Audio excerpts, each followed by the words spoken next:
JPMorgan Chase recently made $50 million commitment to help small businesses and nonprofits to address some of the challenges from COVID-19 global pandemic.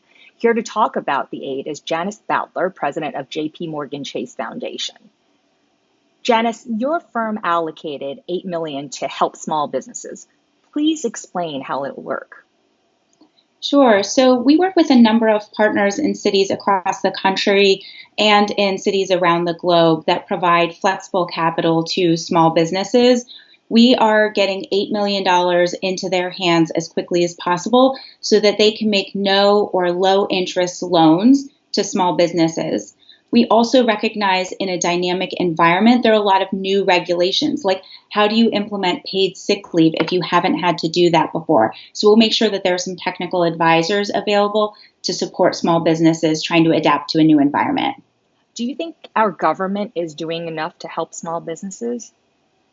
We're certainly looking forward to what comes in the next stimulus package. There's a huge role for the SBA to play, and we stand ready to partner with them as we think together about how to get capital into the hands that small businesses that desperately need it.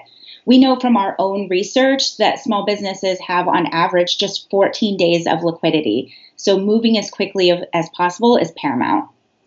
And what role should big businesses, a big bank like JP Morgan, play in this situation? So we're prepared for this sort of thing. I would encourage anybody that is a customer or client of the firm that's experiencing hardship to please give us a call and see what we can do. We also moved quickly to support our communities, our clients, our employees. So immediately of the $50 million that we announced, 15 million going directly to nonprofits working on the ground, trying to get support to those closest to the problem. And social distancing will not only have an impact on small businesses, it really has an direct impact on the rest of the economy and those who live paycheck to paycheck. The foundation does a lot of work with some of these low-income households. We do. And in fact, our strategy for many years has really been about trying to support economic resiliency, economic inclusion.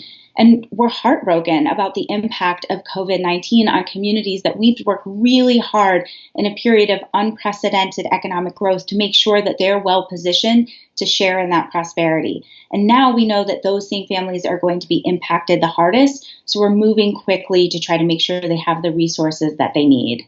Are you seeing an impact already? Certainly, we have an ear to the ground with our nonprofit partners. We know that people are experiencing disruption in their work lives. They have mounting expenses related to this. Small businesses, as I mentioned, really don't have a lot of extra cash on hand. So we know a lot of individuals, businesses, neighborhoods are already starting to feel that pinch. And unemployment, jobless claims was already higher yesterday. Do you expect that to continue to go up next week? And that will, of course, impact the lower income households the most. Sure. There are other economists out there that can opine on what that rate is likely to be. I know for us, we just stand ready to be as helpful as possible, even thinking ahead to how we might have to help individuals train for their next job. How can we help get those resources out into the community as soon as possible? I mean, not only on the foundation side, but JP Morgan is really putting money where its mouth is, right? Earlier today, the firm giving tellers on the front line, employees dealing with coronavirus, a $1,000 bonus because these bank tellers have to show up to work. They have to. I mean, banking really is critical infrastructure. I'm so proud of our colleagues who just moved into rapid response as soon as possible. We really are there for our customers, clients, and our communities. And our employees, of course, we want to make sure they're taken care of. This is the firm that we are and the kind of thing we want to be prepared to do in a crisis situation like we're experiencing now. A week ago, Jamie Dimon was discharged from the hospital where he was recovering from emergency heart surgery. Reuters reporting that he may be back next month, but that he's been pretty involved in the big decisions in the past few weeks as coronavirus really rocked the markets. How's Jamie doing? He's doing great. I mean, Jamie is a formidable leader. We all are excited about his speedy recovery and happy to have him at the helm of the firm.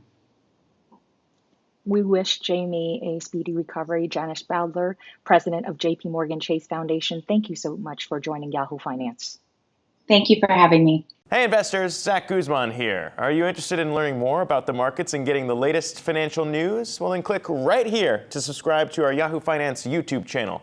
Get the latest up-to-the-minute market analysis, big interviews in the world of finance, and information on how to manage your money every day wherever you are.